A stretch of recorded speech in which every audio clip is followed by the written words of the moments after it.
event when we have a Harry Potter movie coming out, even if the shit don't have Harry Potter in it. People just like, I just need a fix somehow, Yeah. I talked to people, and that's what it was for them. Yeah. It's like, I just needed some. Just a little taste. Come on, Patron on my ass. Come on. I'm jonesing. I needs that shit, that magic up in my ass. And here's the thing, people. Now, we don't get Harry Potter in here, but this is better because, as they say in the creative world, this is world building that we have. There's a lot of things that happen in Harry Potter that we still don't know that much about. Like, what about the textbooks that they use, especially one of them that explain all the fantastic creatures that take place in the world of the wizards in Harry Potter? What about that dude, Newt Scamander? His big name in the Harry Potter world. He should have Sounds like a Bond villain. I know. Welcome, Bond. I'm Scamander. No, Mr. Potter, I expect you to die. Patronum. But here's the thing. What about that dude who had a big influence in the world? He found all them beasts and educated everybody on. He should get his own movie. J.K. Rowling heard y'all say that, and she said, not only did he get his own book, but Warner Brothers said, we got to make some money. That motherfucker better make a movie. And with this, that's exactly what they did. Newt Scamander is, oh hell, please, Mr. Frames, don't do this. Don't do this now. Not to Harry Potter. Can't handle that magic. Can't handle that magic, man. You know what? Let me do this. He's a hardcore Christian. This is witchcraft. Mr. Frames don't fuck with that. This is witchcraft. I remember when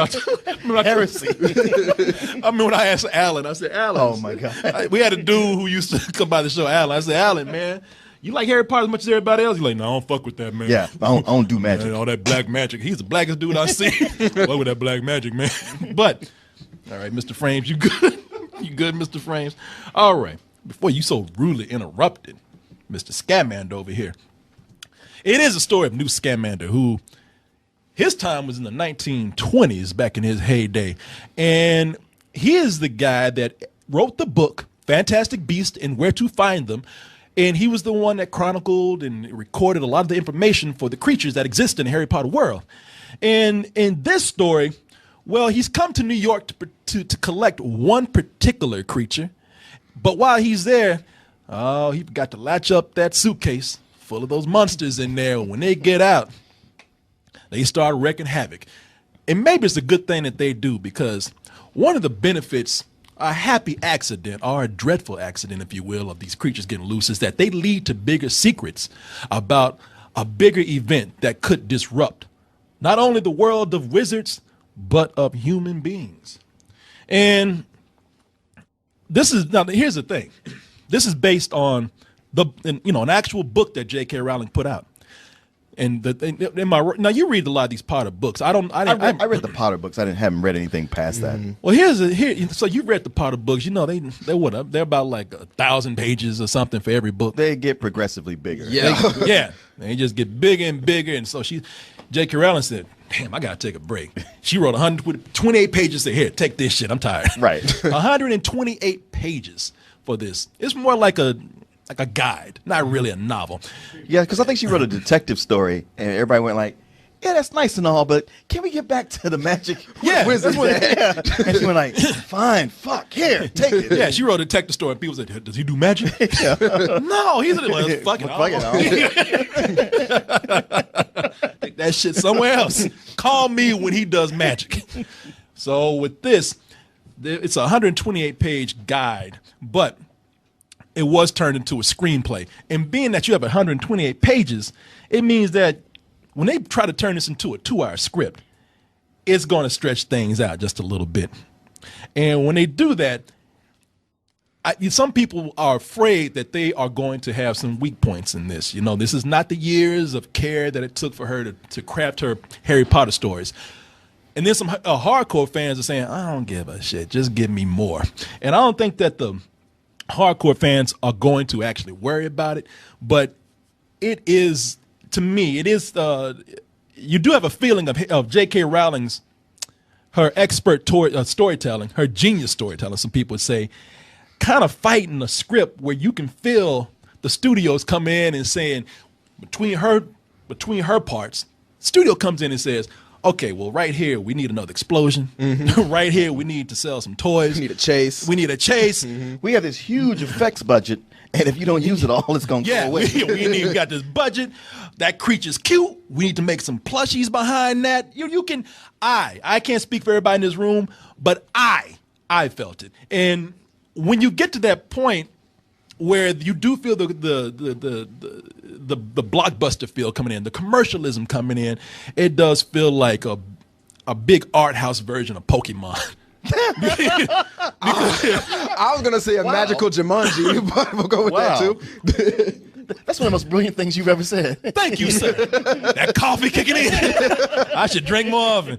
But it really is, because the beginning of the movie, it's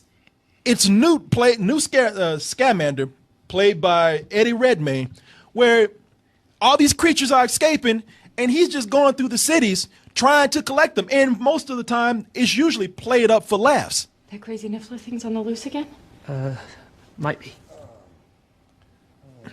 Look for it. Look. Oh. His neck's bleeding. He's hurt. Oh, wake up. Mr. Nomad.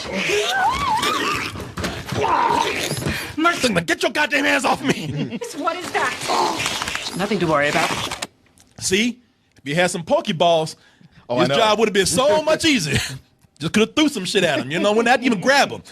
And when you watch that right there, you see that that's just meant for a special effect. It's meant for a laugh. There's scenes in there where it's meant for the girls to go, most of the creatures that you see in the beginning are like that. They're small, they're furry, or they're cute. One thing is a straight up Groot, almost a Groot Junior ripoff right there.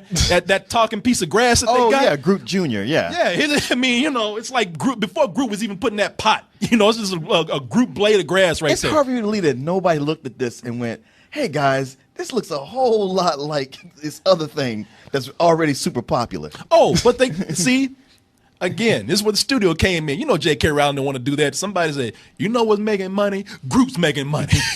Now, we don't have to rip it off, but if you could take Groot, make him smaller, and color him green, no lawsuits. Nobody will know. No. The thing is, and it's played up for laughs too. The little green creatures, it does that, making those noises every now and then. It gets upset and does a little cute thing, sticking his tongue out at Newton. It's and look, I'm not saying it's bad. It's actually kind of funny. One of the things that almost stole the show was that thieving ass platypus right there. Oh yeah, that How platypus. is that a magical creature? Platypuses are things that exist in real life. I know. you saw what it could do though.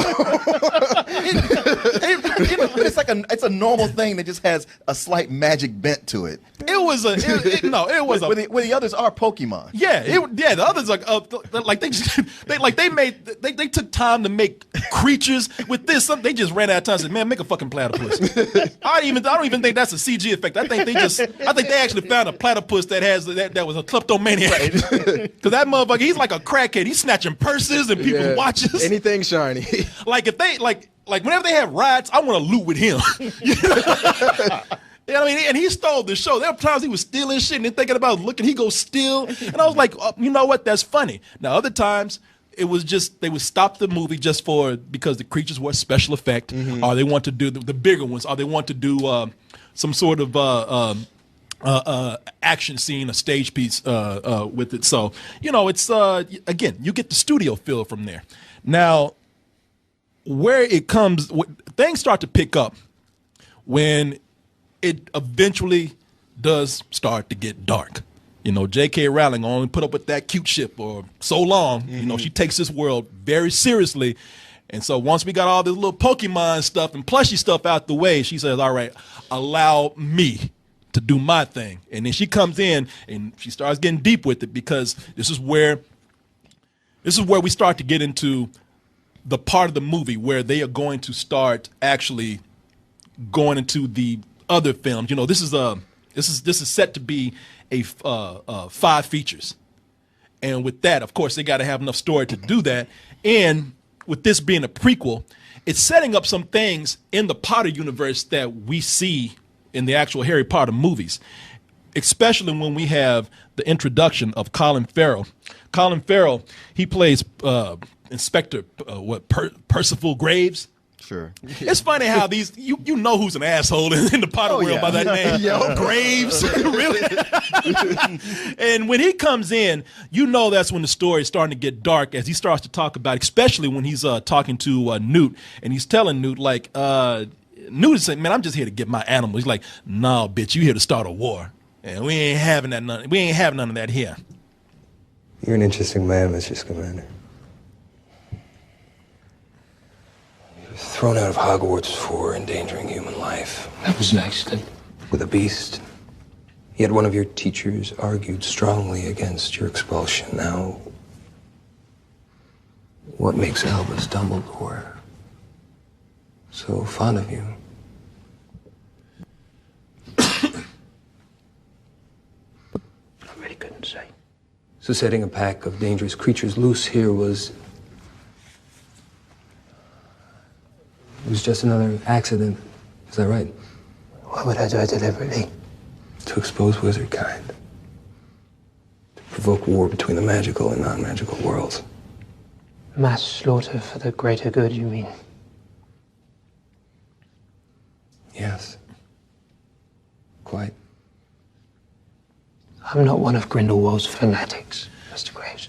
Boy, when he said Grindelwald, there was a chick who lost her shit next to me. Grindelwald, I know who that is. Come on, I couldn't even get mad because she was just so delighted, Sure, you know. sure. And that is what Harry Potter fans really want here. You know, this is the point where they see that it's going to not only expand this movie in this world, but it's going to connect to the future Potter movies that come along later. Because as I said, this is a prequel. This takes place in the 1920s. But where it gets dark in that part. And okay, we're used to things getting dark with the Harry Potter movies. Sure. But there was a man. That scene right after this one. Man, there was a scene right after that, and I just gotta tell people, all right, I don't know how people feel about this. Maybe y'all read the books. Maybe there's more disturbing things that happen in the books. I haven't really read the books, so this caught my ass off guard. The movie actually disturbed me later on. I mean, it disturbed me and depressed me. It bothered me. It bothered me when they brought on, because it gets beyond dark. It becomes disturbing when they bring in Ezra Miller as Credence Barebone. And the thing, names again. These names again, man. You know, he's mad. Like, can you just give me a regular name? You know, And a new haircut. That's the thing about it, man. Not only did they give him a bad haircut, because I'm showing a picture of him right now. He's like, oh, woe is me. But the reason why he's looking like that, because I mean, they gave him a Three Stooges Mo haircut, and stuck a bowl on his head, got and the clippers. and he's like, all the magic in this fucking world, and y'all can't do better than this. Y'all couldn't take me to a magical barber. Looking like fucking Dumb and Dumber right now. Lloyd. Merry Christmas, yeah. But his character is mentally and physically abused in the movie. And he spends the movie just cowering and hunched over Twitching. and twitching and just whine. I mean, really, when people approach him, he's like, and at first you just think he's just weird. You know, just like, what the fuck is wrong with this guy? You know, but then, I mean, he's just mentally ill. You know, I don't know. But then you realize that his mother is beating the shit out of him. And you don't even see it. You see some scars in certain scenes, but the beatings that are about to happen, the way he just walks into them, the way he's scared or he just is giving up on life, man, it just puts in your brain just how bad those ass whoopings must really be. Like, it really did bother me. And it didn't help that they had Samantha Morton. Yeah. Who was, because that girl is crazy anyway. Look at those eyes, man. She can never take a normal picture. In every movie, she look like she's about to beat the fuck out of somebody. Samantha Morton, you've seen her. If those who look at you look at the picture right now, for those who watch, she looks nothing like that in the movie. Yeah, she looks kind of pretty, right? But look at those eyes. You know, for those of you who have seen her before or watching the show right now, you look at this picture like, oh, it's that crazy bitch from all those other movies. Yeah. She don't ever play anybody normal. She plays his abusive mother, and it's scary, man. I really admit that I was bothered by that. And I mean, not in a bad way. It was just like, wow, I just didn't expect it to go this way. Because that's the thing with the movie. It moves at a fast pace, probably maybe too fast, because it was like I was watching and I was like, man, you know what? We were we were having a good time. Nah. We were out there capturing little furry creatures and playing live action Pokemon, having some laughs, and then all of a sudden, this shit happened. Somebody's wife got too drunk. Somebody said the wrong thing to her, and she started a huge argument with her husband, and it took the whole party down. Yeah, and it was just kind of like, what the fuck happened? And then he stepped in, help me, and I was like, shit, man, the fuck? Where your mom at, boy? She's the one that's beating on. That's the problem. It's looking like droopy and shit. It just switched so fast. I was confused. Like, what the fuck, man? Why do I want to cry now? I think it moves too fast in that sense, but at the same time, I respect the movie for being able to go there in the first place. Sure. Because some kids are gonna be there, they're gonna sit up there and start crying and shit. They're like, oh, why are they being beat? It's like they ain't gonna know what's happening. What did he do? That's what you're gonna get next time you don't clean up your room. I know. It's gonna be some kid in the theater who has a haircut just like that. They're like, hey, don't beat me, mama. Please. Whoa. But it's always something great going on in this movie, though. It's something that if there's some faults in there, there's always something to come in and kind of amaze you. I'm looking at some of the things that they do with production in here, in some of the acting. It's a big help that this takes place in the 1920s, if you ask me, because a lot of this adds to the production because everything is a period piece. But also, it's really cool to see how the version of the Wizard's World that we've always seen set in London, how it actually fits in America. Not only contemporary America, but 1920s Prohibition America, including what they do. This is what was really interesting to me, what they do with like the criminal underground, when they have to go see how these elves are not so submissive and slave-like when they are here in the States. You're the guy with the case full of monsters, huh? News travels fast. I was hoping you'd be able to tell me if there have been any sightings, tracks. You're like, boy, speak up. What the fuck are you saying, man? You got a pretty big price on your head, Mr. Scamander. Why should I help you? Instead of turning you in. I take it I'll have to make it worth your while. Let's consider it a cover charge.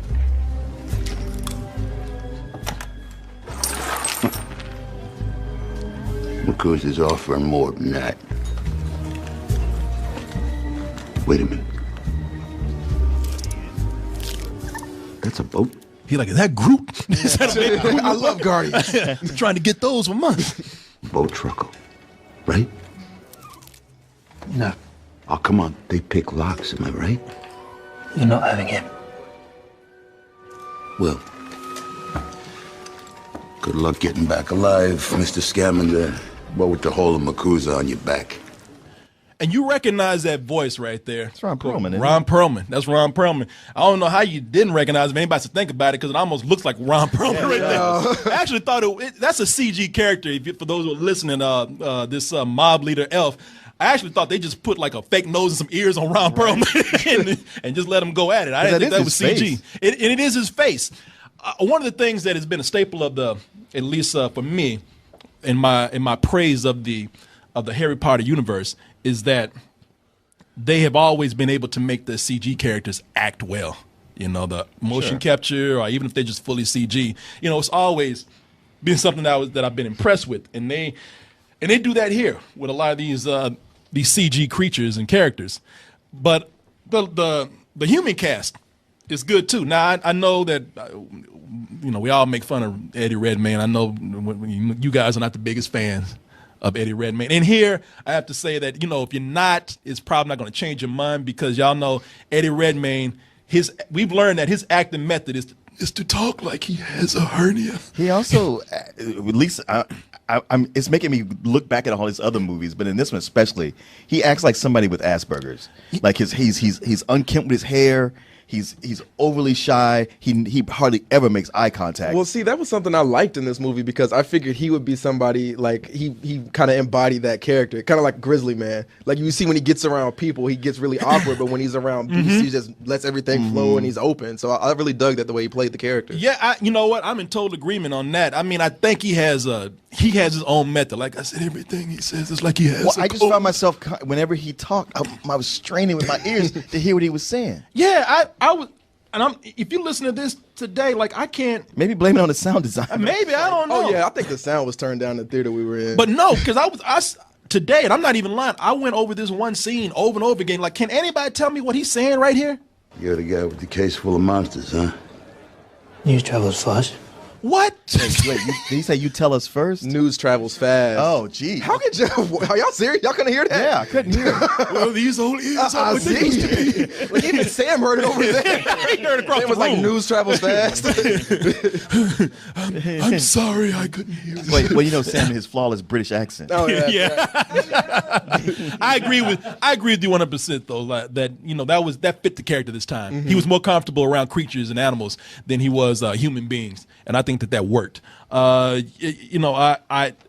one of the things I was really surprised with was let me see here. One of the you know what, I forgot to actually pull up something right here because there's a lot of characters in the movie, and I do like these characters a lot. There's two girls in here, the flapper, the flapper wizards, played by Catherine Watterson and Allison Sudol.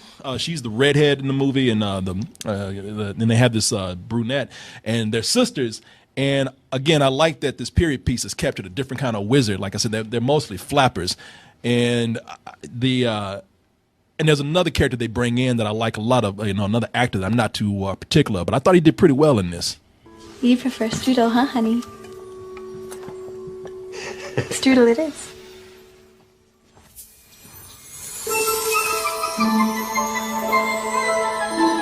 And I love the music in that scene right there. I like those characters, even though they're kind of stereotypical of people of that time. And I like the music. I like the magic in there. The only problem I had with that is that, first of all, the redhead, she's fine as hell, man. Oh, yeah. Oh yeah. Through that whole movie, she just flirting, and they film it to where she's flirting with a person in particular, but they make it look like she's flirting with the audience. And I was up there blushing and shit, doing the black man blushing. And then, the only thing that made me mad is that they would always cut back to this dude, Dan Fogler. I'm like, what the fuck you seen that big dude? What you gonna do with that? I ain't good enough, but It was the 20s, dude. She couldn't have been with you. Yeah, man. Yeah, she could have. I would have took that lynching. They act magically putting up a noose and shit, right? It was worth it. But I'm floating into it. But but yeah.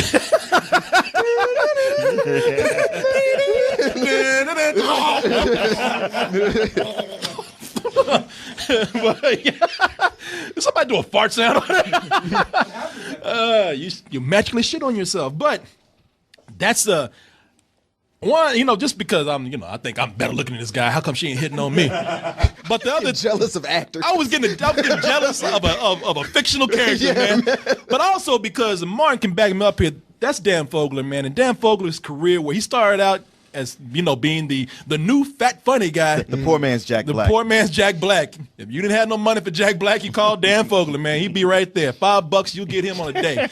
But he started overacting in some movies later on.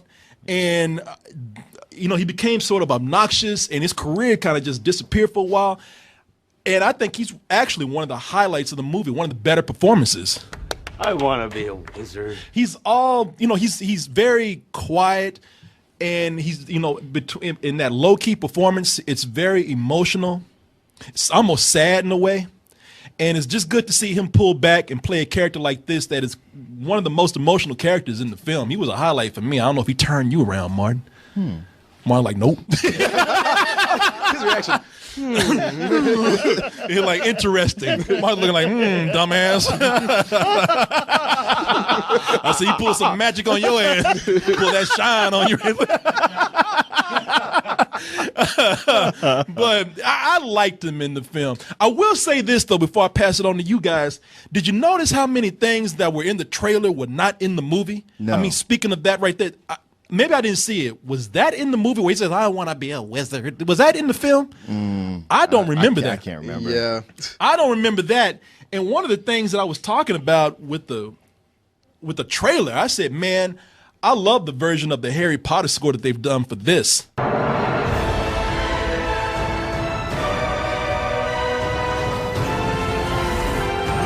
dun, triumphant, magical, and you play this Charmander.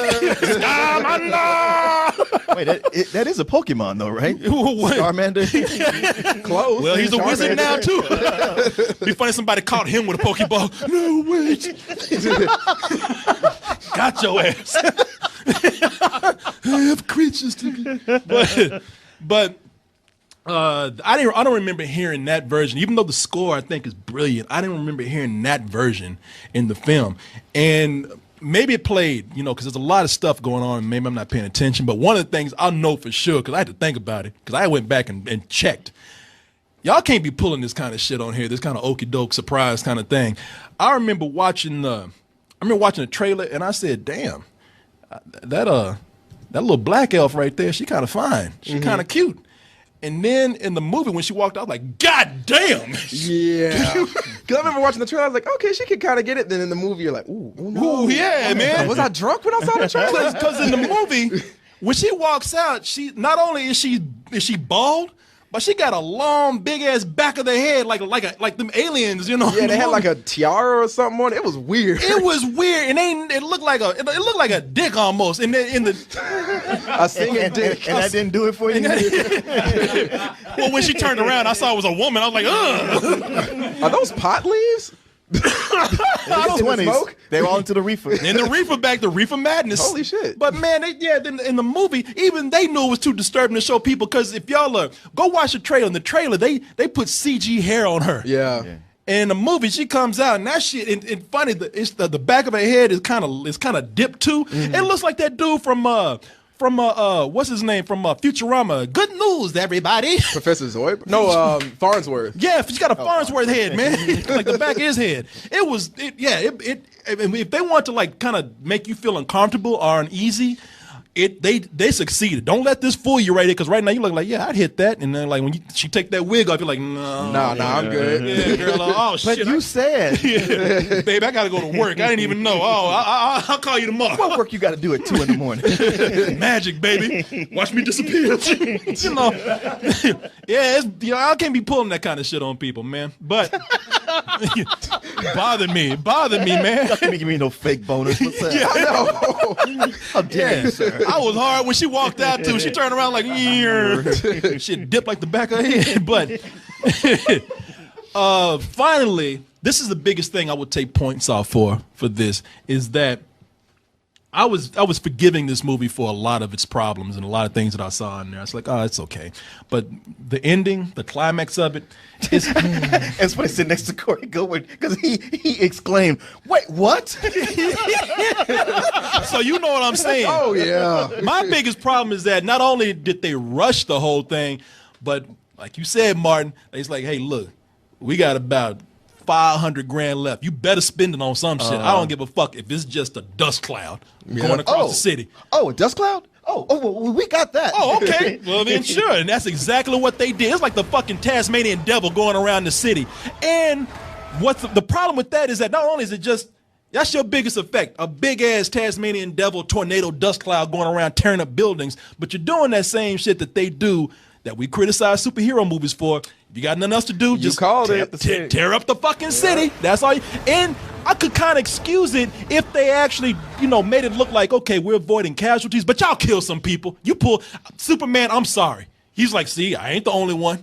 Like there's no way they destroyed some of these buildings and people weren't at least injured. Yeah, but you know what they do after that is it is the biggest cop out of all time. It's magic. Yeah, that's what it makes you go like, oh yeah, that's why I hate magic, because they got a little button that no matter what they do, they go like, oh, Well, now everything's back to normal. I don't feel like some of those lives were brought back though. Yeah. The buildings were fixed. They just did. I don't know if those lives were brought back. They just made people forget about it. Yeah. They just swept some bodies under some rugs or something. You know? Didn't I have a little brother? Nah. Nah. Now you got more toys. Nah, you thinking about our dog. You know. Remember we got you a puppy, but yeah, the ending is a big cop out. It's not only a cop out, but it's just typical of what we're complaining about today. These kind of movies, and with superhero movies, it's getting to a point now where we're not really cutting them slack on that. But for something that has J.K. Rowling's name on it, which is one of my biggest fears of what would happen here, is that they would be struggling against each other. The way the studio has their way with putting this movie out and her trying to tell a deeper story and not having to do it because, well, this is not really a tested property yet, even though it's part of the Potter universe. And they want to make sure that they are making the most crowd-pleasing, almost generic blockbuster that they can. And when you do that with J.K. Rowling, that's a mistake. I don't know what you guys feel. Corey. Oh, okay. With the Fantastic Beasts, one of the big things about it is it's just an encyclopedia, so it's not even really a full story. So it's like, all right, this creature does this creature does that, da da da. So them expanding this, it really didn't make much sense. So when the screenplay comes in, like, and you said you felt like the dark moments were more J.K. Rowling. I feel like the lighter moments were more her, and the darker moments were more of the studio. Because when the lighter moments came in, it just felt like, all right, we're in this magical world, we're dealing with it, and that's when they brought up more of the little Easter eggs that came from the previous Harry Potter films. But when the dark stuff comes in, it just seemed really rushed. I mean, there were some really awesome scenes, especially like I said, that scene after the interrogation scene. I'm like, holy shit! Like that of all the Harry Potter movies, that made me feel the most uncomfortable. Yeah. And it just felt like they knew what they were doing by having, you know, we're gonna set it in the 20s. We can set up our own world and all this other stuff. But with these two, like it being really jovial and then really dark, those two stories smashing together didn't make much sense. It was kind of like if you took Sorcerer's Stone and then smashed it together with Deathly Hallows. Like Deathly Hallows is dark. People are dying constantly. In Sorcerer's Stone, I don't think there's any body count besides the end villain. That's what I mean by this is going. It's like a Disney movie. Yeah, that's what I mean by this is going so fast. You know, we had time to gradually steep into that darkness with the movies. Yeah, and this one it feels extremely rushed, especially the darker storyline. With the lighter storyline, like you said, it's a Pokemon game, so you can go out and be like, okay, you know, here's a creature there. We got these cool effects. Let's go with that. But when the darker stuff comes in, it was a mess. With Eddie Redmayne, I love the way he played this role. Like I said, it felt like he was one of those people that I'm more like a Steve Irwin or a Grizzly Man, where they're more connected to animals than they are people. Yeah. So they have those odd tics when they get around. Definitely agree with you. like that one right there. Oh my god! You want to dance? No. I want that on a T-shirt. Just looking for my creatures. Captain this. He's got his jazz hands up. And then you hit the nail on the head when you said the ending, especially when the blowing up everything, was a big cop-out. But then there were two other cop-outs on top of that. Yep. The one where I reacted was like, what? And then how they made, you know, everybody, the muggles in this world, you know, I don't want to go too deep into it. But there's a lot of cop-outs in this film. And that's something that was really disappointing to me. It felt like I said, it was rushed, and it felt like it was almost two different people working on this movie. And they're like, all right, we got to find a way to combine it. And yeah, here I we could go. see that. Martin, you agree with this? Yeah. I like, wow, I should have let you go second because you took everything I was going to say. I mean, honestly, I love watching a trailer, and I remember when you had to answer the question on Sunday, you were like, I don't know, man. They just write the franchise, it'll be a movie. And I was like, give it a chance. It's J.K. Rowling on it, and it'll be I know building. you on my ass about that. I was. And I really had this feeling like, man, November is just going to be like one big magic show with Doctor Strange as the opening act and Fantastic Beasts as the headliner. And it was like one of those concerts you go to where you come out and you go like, yeah, I know I went to see the big act, but that opening band was so much better. and this was, like Corey said, it felt really disjointed, like it was just pieces stuck together that didn't really mesh. I thought almost the majority of the characters were thin. It's like, I like the actors. I like Dan Fogler. This is one of the times I really liked Dan Fogler, his performance. Mm-hmm. But I thought his character was thin. I was like, man, I wish they wrote better stuff more for this character. He's actually doesn't even really need to be here. You could take him out and still tell this story. I can see why they had him in. I know, I see it too, but then they had so much else going on where I'm like, look, you got to decide which kind of story you're telling here. Mm-hmm. And if it's going to be this darker Colin Farrell's story, who also seemed like he didn't want to be there. Like a lot of his lines, like even that scene you showed, he was just looking like, the fuck did my agent get me into? I hate this magic shit. He just seemed tired all the time. He like, for real. That's his agent talking to him right now. What the fuck? Yeah, he just he could not get that emotional about anything that was going on, even in his big scene toward the end. Which is funny because this is directed by David Yates, who is a veteran of the property. I know. And is signed on to direct the other 4 movies, so I don't know why he couldn't get this Yeah, performance out of him. it felt like it was a director who was tired of it already, and this is just the beginning of it. Because I forgot it was David Yates. One thing you brought up though, the production on it is really nice. There's so much in the details of what's going on in the background and everywhere. I greatly appreciate that. For the most part though, it's like I was watching it and going through the motions, but not caring all that much about what was happening. And I wanted to.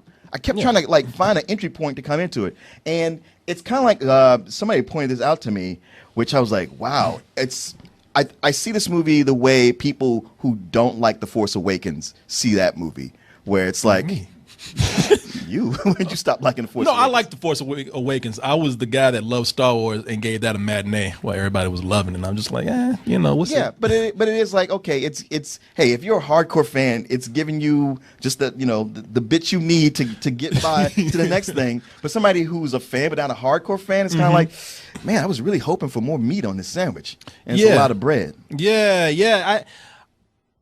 Maybe Corey Goodwin and I have different opinions of who this came from, but whatever.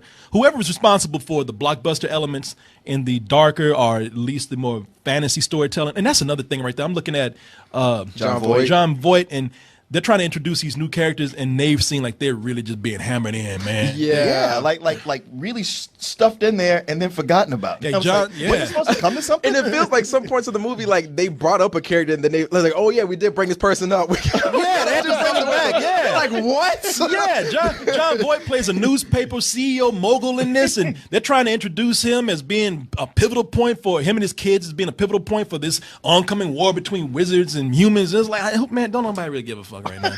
Not at all. Not at all. Show me another fuzzy creature or something. I don't want to see. Let me ask you this: do you feel this was kind of a cop out though? Because with like let's say Harry Potter, the original 7 or 8 movies, and that one even though they were in present day, they went to Hogwarts, which is still like back in olden times. Sure. Yeah. So here they went back to olden times. Like, do you ever feel like it'd be possible for them to make a modern one? Because like I feel like it would become really difficult with people popping out cell phones and recording everything. You know what? If they did that, Harry Potter's in a modern world. They just don't take, everything they do is by magic, so it has sort of an older feel to it. They don't need technology to do the things they do. Technology is our magic. They got the real shit. Yeah, I remember in which one is it? Is it number 6 or 7? Maybe 7 when they attacked London. Yeah. They're flying through there through the cities, and my brain was just like, wait, what? Yeah, it kind of took you out of it. So I think if they did it, they know that magic almost has to have either a very light feel to it, like Doctor Strange, or they need to be putting already a kind of a superhero element. Or if you're going to do something more dramatic with it and more serious, you kind of have to get at least a little bit of an old-fashioned or even medieval feel to it. That's why these stories take place in castles and stuff. So if they did it in America, I'm sure that they would like separate themselves from the Muggle world. Right. You know? Okay. What do they call the humans in this? Non-mages. Non-mages. Oh, yeah. non-mages. Yeah. That's awful. It is awful. Every time they say it, I was just like, I feel like somebody's like, make it up on the spot. Non-mages. It's like we let you slide with Muggle, all right? Yeah. But this shit right here. But yeah, this it's they're struggling between those blockbuster elements and the more classic Harry Potter storytelling that we're used to, and that might improve over time. And I would actually forgive some of that, but because of that flat ending, this has earned a matinee from me. And you guys, what's your rating? Okay. I mean, I'm 100% in agreement with you. It really feels, with what we said earlier, it really feels like a disjointed film. And that ending, man, is, God, this I mean, the movie has 4 or 5 endings. to it. yeah. Yeah, it does. It does. Pick one. You're like, all right, that one. But yeah, with that ending following like it did, them going around that same route that we've seen with superhero movies, big blowout, and then we fix it all in the end. It's just something that it feels like a really generic blockbuster, and that's really sad coming from a Harry Potter franchise because that was this new $1 billion franchise that was great. And with that, man, I give it a matinee. Yeah, same here. I mean, it's not one that I would seek out to watch again. Hopefully they'll get better. The Harry Potter movies got better after they got the first 2 out of the way. So maybe there's hope for this, but I don't know. It was such a slapdash production that it makes me worry for the next Exactly. few. But I know it'll please the people who want to see it, and it wasn't horrible, so I'll give it a matinee. Yeah, the magic that these characters did at the end of this movie, pull that shit out for the rest of this franchise right here. Do something with it, man. Because, y'all slipping now. It's becoming apparently, y'all just kind of, isn't it funny how she had years to write those books? Oh, yeah. And it was like, all right, that's cool. And now it's just kind of like, she's actually starting to cannibalize herself with this right Sure. here. So hopefully, man, Harry Potter, like you said, didn't start out that strong, and it got better. So we already told us we're gonna cram 5 of these up your ass. So we'll see where we go with this. Let me ask y'all this, and if you want to include this in the original 8, so there's 9 movies now. Would you put this in the top 4? or No. 5? No. No. Okay. Hell no. Matter of fact, I don't even want to include this with the original. Damn. Even Harry Potter told me, don't bring that shit over here. No. Harry Potter has a good record. I feel like just throw it off. Don't bring that new dude over here, man. I don't know him. He ain't with me. This is the Terminator Genesis of Harry Potter movies. Petroleum or whatever. If I get away from you, back the fuck up. Yeah, slide on Yeah, out of slide your ass on out the way. All right.